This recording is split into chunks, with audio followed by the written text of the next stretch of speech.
மக்களை நீங்க சொல்லுங்க, நம்மளுடைய அரசியல் எதிரி யாரு? நம்மளுடைய கொள்கை எதிரி யாரு? ரிப்பீட், நம்மளுடைய அரசியல் எதிரி யாரு? நம்மளுடைய கொள்கை எதிரி யாரு? உங்களுக்கு புரியுது இல்ல? எனக்கு அது போதையா, எனக்கு வேற எதுவுமே தேவையில்லை.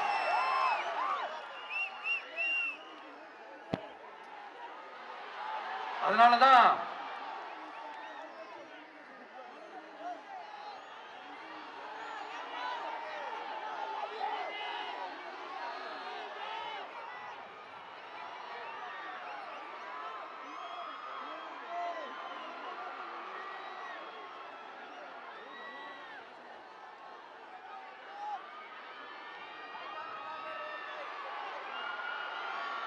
உங்களுக்கு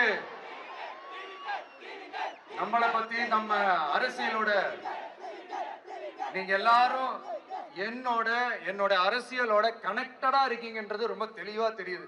அதனால எனக்கு அது போதும். அதனாலதான் எதிரிகள் யாருன்னு சொல்லிட்டு களத்துக்கு வந்திருக்கிறோம். அதனால அவங்கள மட்டும் தான் எதிர்ப்போம். அதுவும் அந்த எதிரிகள் யாரு இப்போ இங்க 2026 சட்டமன்ற தேர்தலில் களத்துல இருக்கிறாங்களோ அவங்கள மட்டும் தான் எதிர்ப்போம்.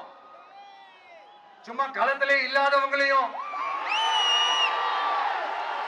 களத்துக்கும் அவங்களுக்கும் சம்பந்தமே இல்லாதவங்களையும் எதிர்க்கிற ஐடியாலாம் இல்ல பாஸ்.